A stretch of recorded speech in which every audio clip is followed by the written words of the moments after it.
I'll forget you in a week. Already found someone better? That's what my fiancée said, sneering right there in front of her entire family. She wanted to humiliate me. Instead, I just took the ring back. And when I did that, oh, she went nuclear. All right, Reddit. My fiancée cheated on me, publicly humiliated me, and then told me she'd forget me in a week. Grab some popcorn because it gets messy. Luke here, 32 from Pittsburgh. 3 years of my life just went up in flames over one Sunday dinner. But honestly, best thing that's ever happened to me. You'll see why. First, let me paint the picture. I rebuild heavy equipment for a living.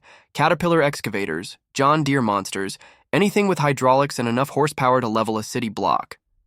There's something deeply satisfying about taking a machine that's completely broken and making it purr like new again. My shop sits between two bridges on the Mon River. During lunch, I watch coal barges drift downstream while eating the same sandwich I've packed for the last 2 years. Turkey, Swiss, apple, black coffee, and an honest-to-God thermos. My supervisor Jake likes to joke that I'm the only guy under 40 who still brings a thermos to work. Guilty as charged. On Tuesday and Thursday nights, I train at Clove's Boxing Club on the south side, an old-school gym that smells like leather and decades of sweat. Coach Clove doesn't waste words. He corrects your form with a tap of his walking stick or a grunt in Russian. But here's what really matters for this story, my project car. A 1973 Dodge Challenger that I pulled from a field in Washington County, complete rust bucket when I bought it, but the numbers matching 340 small block was still breathing under all that surface cancer. The frame was solid, and I'd been slowly bringing the beast back from the dead for 2.5 years. Right now, I'm debating between keeping the original Torque Flight automatic or swapping in a TMC 5-speed. The purists would definitely have opinions, but it's my car, you know? My buddy Ray thinks I'm insane for taking on a frame-off restoration while planning a wedding. He's been my best friend since we served together in the Guard. These days, he works in security systems, cameras, access controls, all that stuff. Ray's also the guy who ended up saving my ass in this story. So yeah, pay attention to him. He's the real MVP.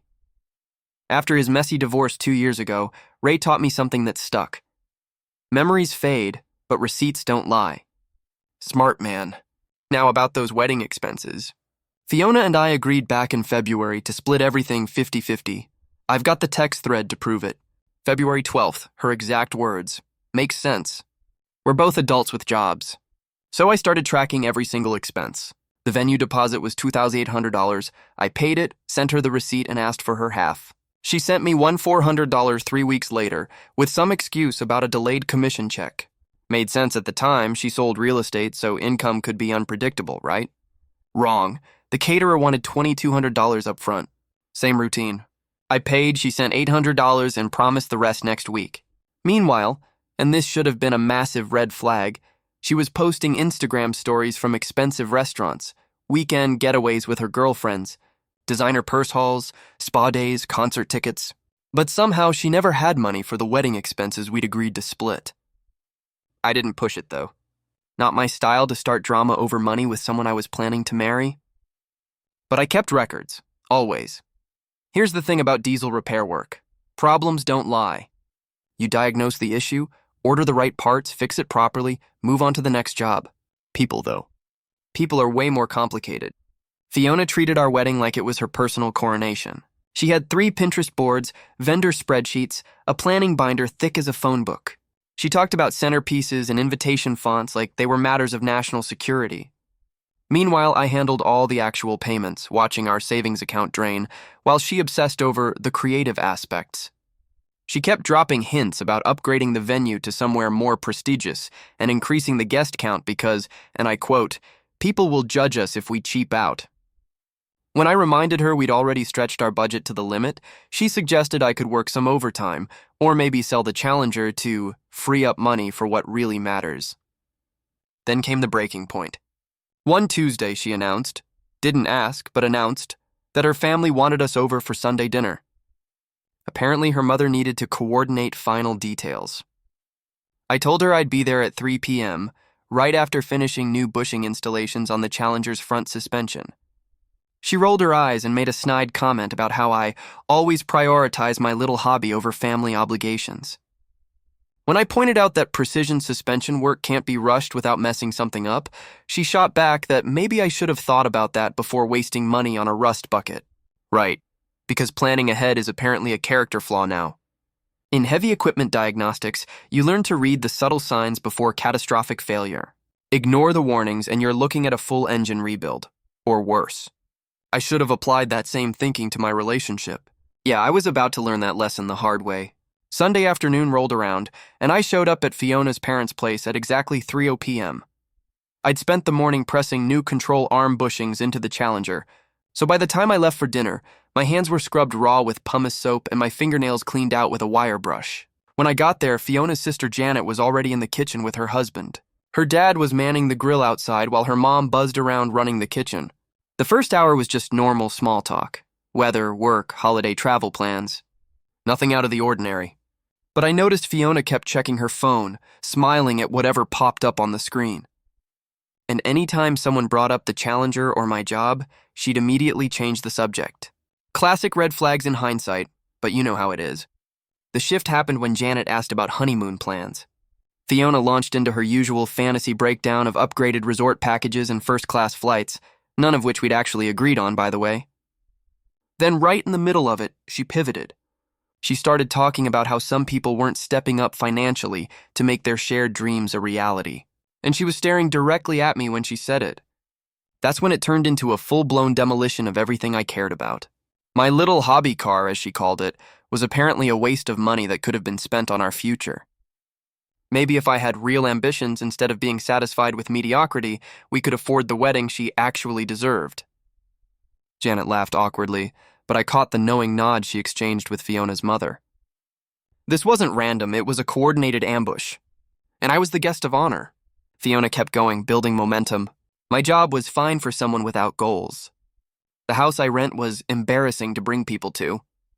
My routine was suffocating. My friends were guys going nowhere. She claimed she'd been settling this whole time, hoping I'd eventually grow up and want more from life. And then came the Kevin revelation. Not just a friend, according to her. Kevin was someone who actually has ambition and knows what he wants out of life.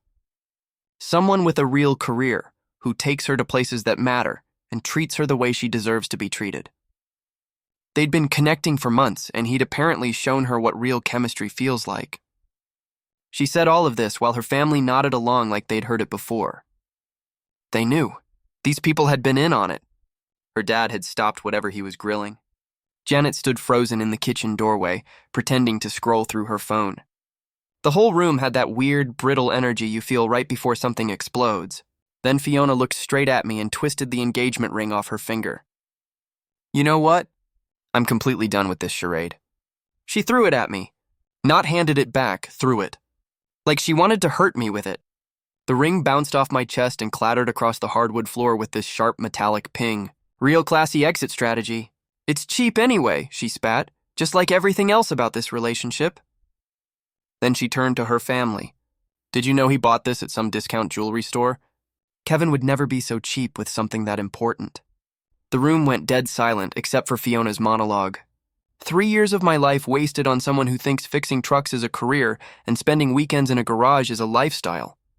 I deserve so much better than this. She looked at me with pure contempt. I'll forget you in a week. Honestly, I'm already halfway there. Here's the thing, Reddit. At that moment, I felt this strange calm wash over me. Not anger, not hurt. Just this crystal clear understanding that I was watching someone reveal exactly who they really were. I stood up, walked over to where the ring had landed, and picked it up. White gold band, quarter-carat diamond, something I'd spent 4 months saving for. Bought from a legitimate jeweler, not some discount store. Not expensive by some people's standards, but it represented 4 months of careful budgeting and overtime shifts. I slipped it into my pocket, walked to where Fiona's dad was standing by the sliding door, and pulled her spare house key off my keychain. Thanks for dinner, Mr. Parker. That was it. I didn't defend myself. Didn't correct her lies about the ring. Didn't bother pointing out that she'd been spending my money while cheating on me. What would be the point? You don't argue with someone who's already decided to humiliate you in front of their family. I walked through the dining room, past everyone suddenly fascinated by their plates, and made it to the front door. Pulled out my phone. Sent one text to Ray, implemented. By the time I reached the end of the driveway, Ray's Silverado was already pulling up to the curb. Perfect timing, because we'd actually planned for this possibility. Ray didn't ask questions, didn't go inside to verify anything, just rolled down his window and nodded toward the passenger seat. "Well," he said once we were on the main road, "that was either the shortest Sunday dinner in recorded history or the most efficient breakup I've ever witnessed." My phone was buzzing nonstop, probably texts from Fiona, but I didn't look. No point reading the aftermath while emotions were still running hot. The drive to my place took 12 minutes. Enough time to start making mental lists, change the locks, sort out the bank accounts, update emergency contacts at work, cancel whatever wedding vendors I could without massive penalties. Practical concerns first. Emotional processing could wait. But here's what really ticks me off about the whole thing. She orchestrated this entire humiliation show while owing me money. She'd been using our joint account to fund her affair, then had the audacity to call me cheap in front of her family. The level of manipulation was actually impressive if you're into that sort of thing. Monday morning, 6 a.m. sharp, first order of business, new locks. Not just changing the codes, I replaced the entire deadbolt assembly with a Schlage Grade 1 that Ray recommended from his security work. 45 minutes and $68 at Home Depot. The old hardware went into my toolbox as backup. Fiona had texted me 18 times Sunday night and called 11 times before 7 a.m. Monday. I read every single message, took screenshots, then blocked her number. The messages started with fake apologies. I didn't mean it like that. And then it escalated to full rage mode. "You can't just ignore me." There were several threats about coming to get my stuff mixed in, too. Amazing how quickly "I'll forget you in a week" turned into obsessive messaging, right? Work on Monday was normal enough. I spent the day rebuilding the injector pump on a 2019 Caterpillar 329 and used my lunch break to update my personnel file with HR. Removed Fiona from my emergency contacts, insurance beneficiary, and retirement account. Added Ray as my primary contact and my brother as backup. Monday night, I started what I call the audit. Joint checking, $3,847. 32. Joint savings, $1,223. 18. Shared subscriptions, Netflix, Spotify, gym membership. I downloaded 12 months of statements, took screenshots of everything, and documented what I could change immediately versus what needed both signatures. The wedding vendor situation was more complex. I organized everything in manila folders: contracts, payment schedules, cancellation policies, refund calculations. Turns out most vendors have pretty reasonable cancellation windows if you know how to read the fine print. The caterer had a 2-week policy with a 60% refund. The venue required 30 days notice but would return deposits minus a $350 processing fee. The DJ had a 10-day policy with a full refund if you canceled more than 2 weeks out. Then I found that February text thread where Fiona agreed to split costs. Her exact words make sense. "We're both adults with jobs." Screenshot saved, timestamp clearly visible. I set up an incident log in a spiral notebook. Date, time, description of any contact attempts. Kept the entries factual and brief. October 23rd, 6:22 p.m. Phone call from blocked number. Did not answer. Tuesday at boxing, Coach Klov had me working combinations on the heavy bag. My timing was off, and he tapped my lead shoulder with his walking stick. "You pull punch back too fast," he said. "Follow through, then return to guard." Wednesday, Ray showed up after work with plastic storage bins and his label printer.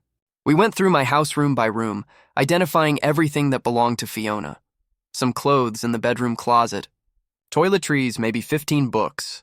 A coffee mug she claimed was lucky. And this ugly throw pillow she'd bought for the couch. 3 years of living together, and her entire footprint fit into 2 boxes. Makes you wonder what she was actually invested in. Each item got photographed and logged on a simple list. That way, when she came for her stuff, there wouldn't be any confusion about what was hers versus what we'd bought together.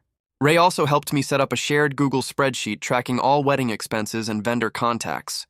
Clean formatting, cancellation deadlines highlighted in red, refund percentages calculated automatically.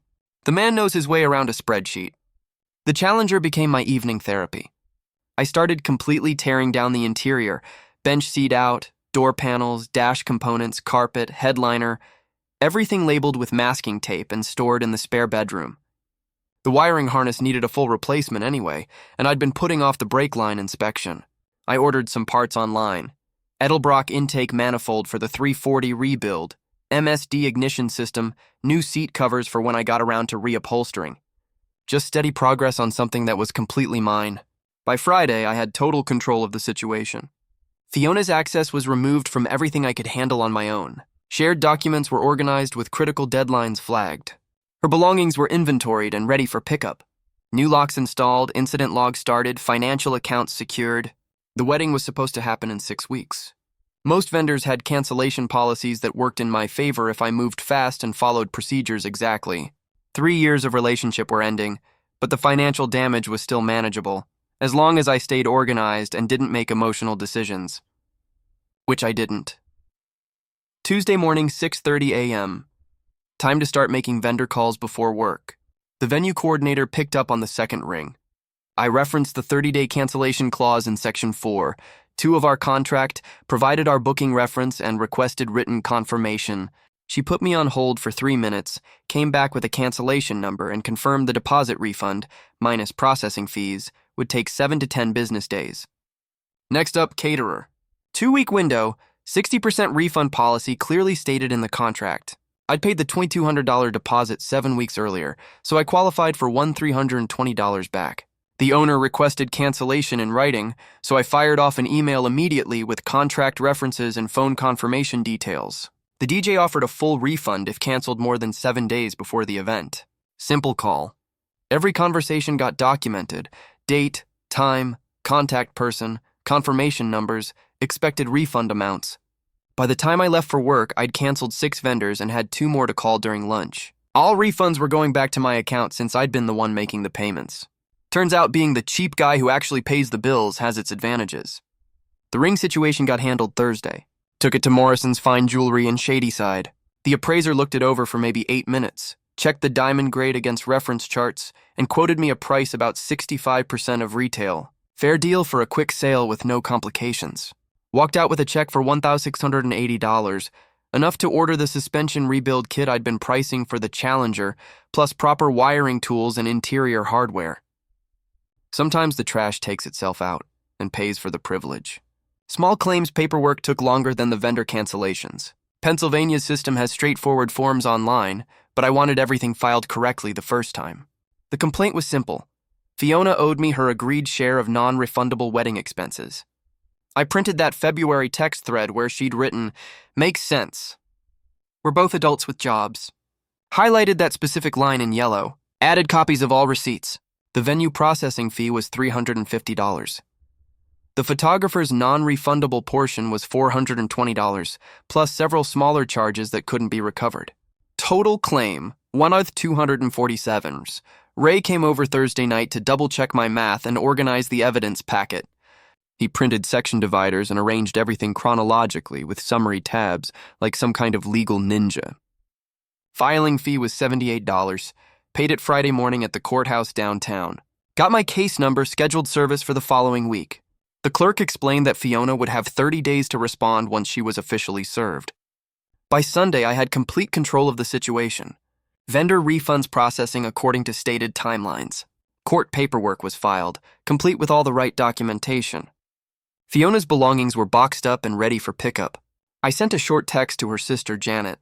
Fiona's things are ready. What day works? Kept it simple, purely logistical. No emotion, no drama. 3 hours later, Janet replied, scheduling pickup for Tuesday at 6 p.m. perfect. No need for direct communication with Fiona, which honestly worked out best for everyone. Once that was handled, I closed my organized binder and ran through my final checklist. Refunds pending, $4,350. Small claims filed for $1,247. Personal property boxed and ready for transfer. Emergency contacts updated. Locks changed. Accounts secured. 4 weeks of methodical, focused work to untangle 3 years of shared life plans. Not bad for someone she once said didn't understand what it meant to experience life. I put my phone away in the kitchen drawer and went back out to the garage. The Challenger's brake system wasn't going to rebuild itself, and honestly, working with my hands was better than sitting around thinking about relationship drama. But then the harassment started. It began with text messages from unknown numbers. Thursday, just 2 days after Fiona picked up her stuff. Same manipulative nonsense, just different area codes.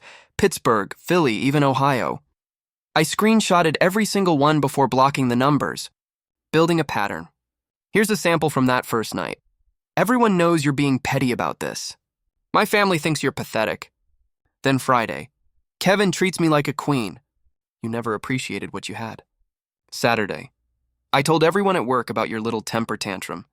They all think you're being childish. And Sunday. You can ignore me all you want, but you'll never find anyone better than me. Each message screenshotted and saved to a folder, timestamps and all. The pattern was obvious. Classic manipulation 101. Then word started spreading around town, stories from mutual friends about what Fiona was telling people.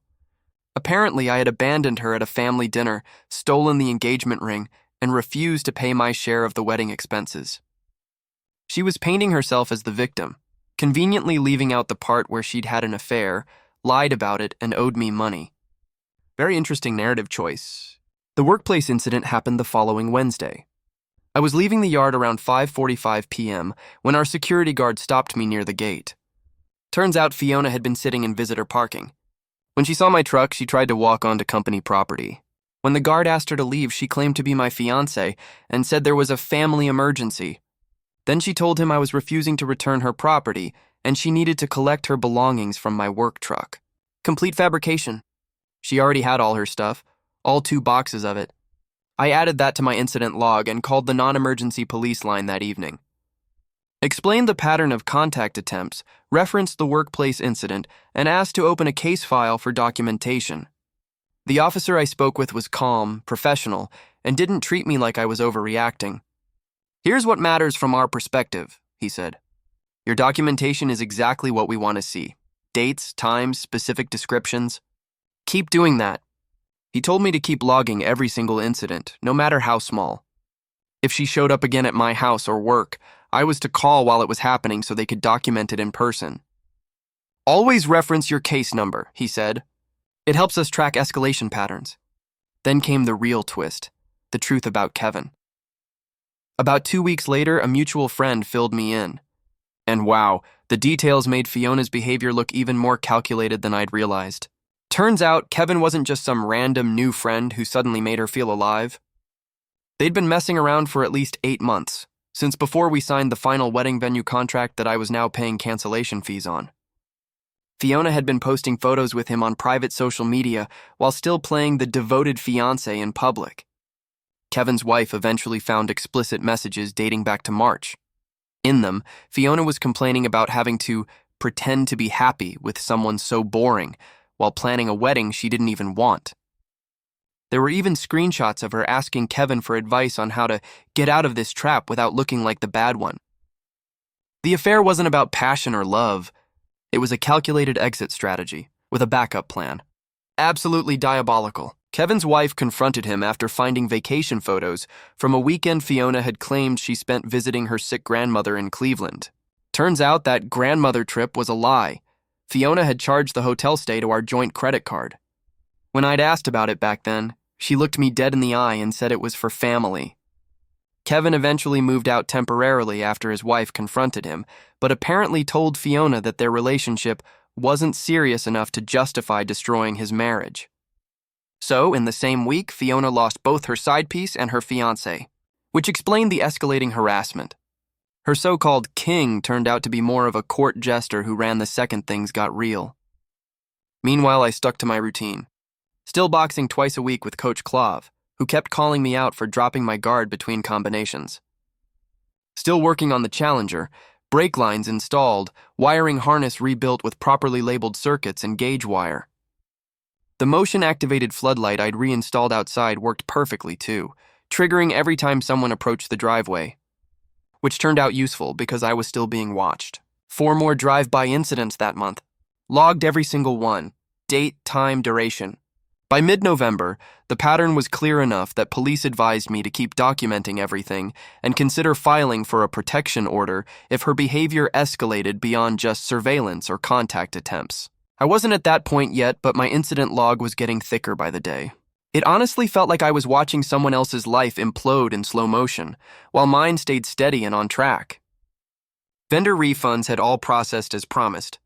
My small claims court date was set for early December. The Challenger was coming together beautifully.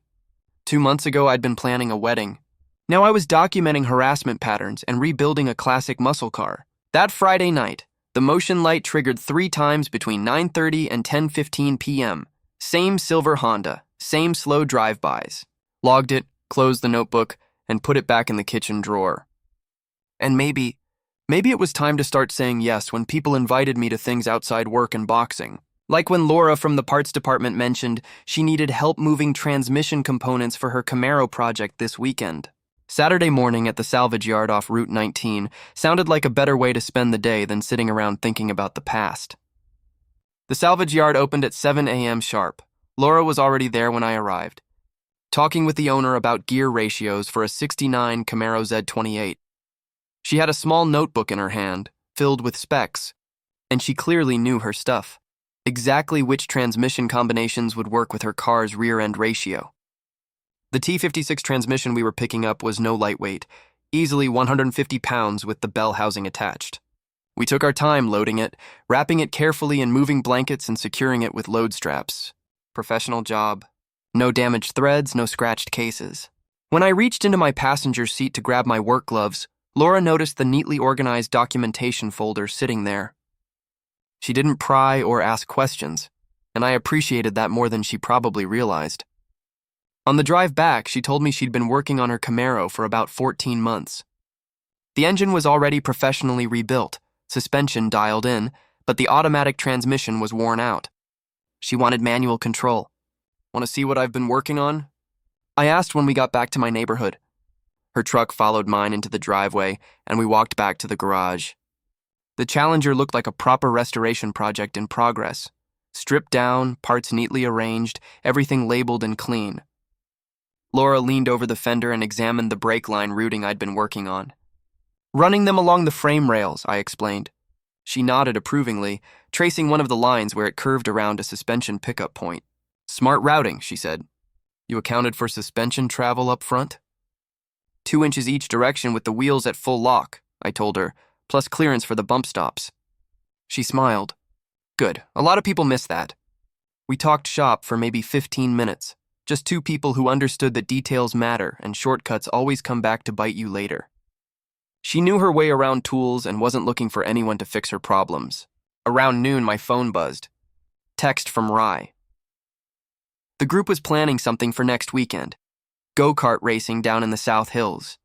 He said he'd found a place with real racing carts, not tourist trap junk, and wanted to organize a session.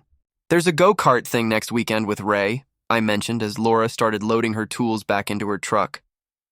You're welcome to join if you're interested. What kind of go-karts? She asked, smiling.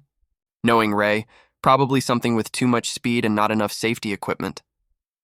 I laughed. Sounds about right. Dangerous, she said, still smiling. What time? Saturday at 6 p.m. I added her to the group chat with Rye so we could coordinate details. A few days later, Tuesday evening, as I was leaving work, I spotted that same familiar silver Honda about 3 blocks from the yard entrance. Same slow, deliberate pace. Same obvious surveillance behavior. This time I got the full plate number, Pennsylvania tags KDJ4397. Logged it when I got home. Friday evening, Laura texted to confirm she was in for go-kart racing.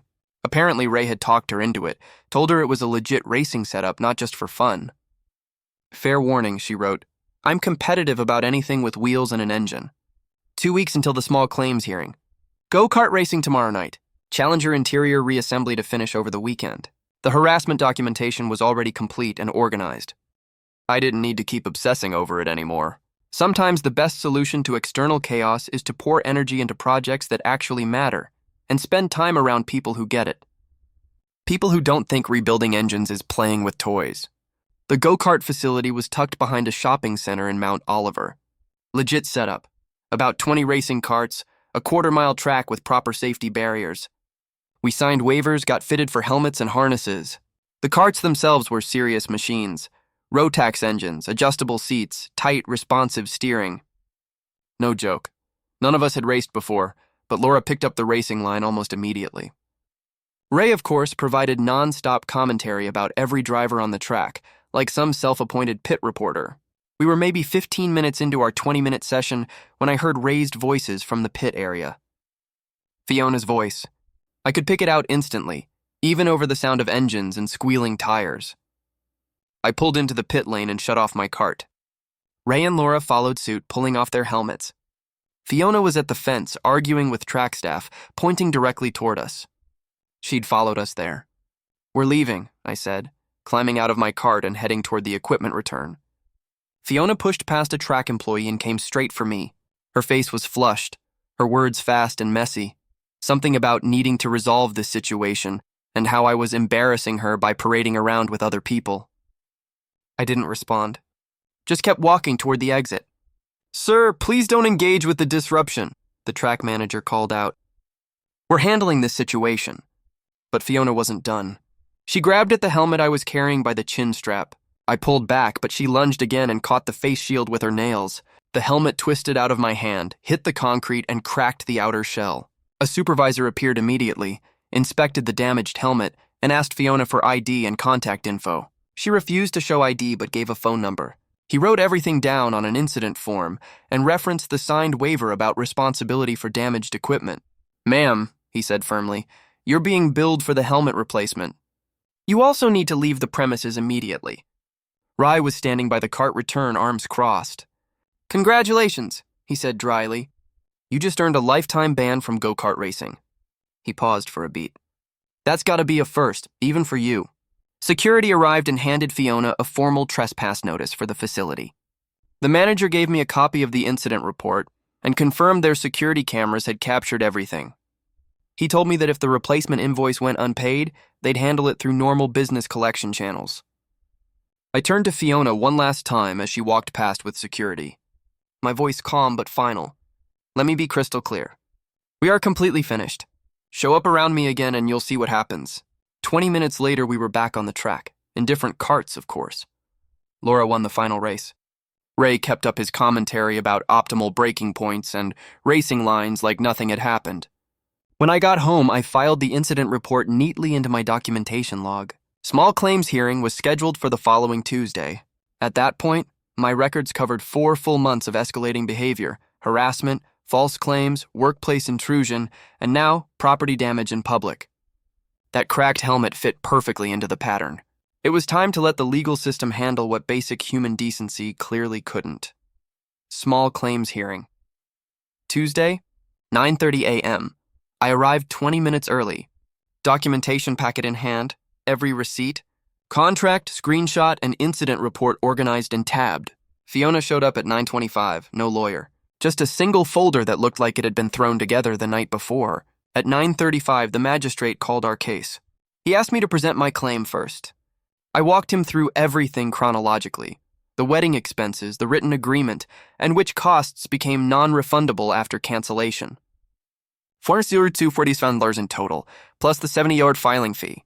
Fiona tried to argue that I had canceled the wedding unilaterally, so she shouldn't be responsible for the costs I chose to incur. The magistrate asked if she had any documentation showing that she hadn't agreed to split the expenses equally. She didn't. He asked if she disputed the amounts or the timing of the cancellations. She didn't. Judgment for the plaintiff, $1,325 total. The judge stamped the order and handed me the official judgment. 15 minutes of testimony, 5 minutes of deliberation, and just like that, 3 years of relationship got reduced to contract law and supporting documentation. Fiona paid the judgment within the court-mandated 15 days. The go-kart facility invoice got paid too. After that, the surveillance completely stopped. Problem solved, all through proper documentation and legal channels. The rebuilt 340 from Butler County was installed the week before court. The Challenger had its first successful startup on a Saturday morning in mid-December. I thought that was the end of everything, but apparently the show still had one last act left. And let me tell you, it was delicious. 3 weeks after the court hearing, I was in the garage around 9 p.m., working on the Challenger's interior when the motion light triggered. Laura was there, helping me install the new seat covers. We both looked up when we heard a car door slam in the driveway. Fiona stumbled around the corner into the garage light, clearly impaired out of her mind. She was wearing pajama pants and a hoodie, hair a total mess like she'd been sleeping in her car. The smell hit us from 10 feet away, alcohol and something else. There you are, she slurred, pointing at me with what looked like a half-empty drink. Living your sad little life in this pathetic garage? Laura looked at me with raised eyebrows. Oh, please. Is this? Yep, I said. Unfortunately. Fiona's eyes locked onto Laura, and her face twisted into pure rage. Oh, what the heck is this? Already moved on to some random witch? Laura laughed, actually laughed, and kept working on the seat installation.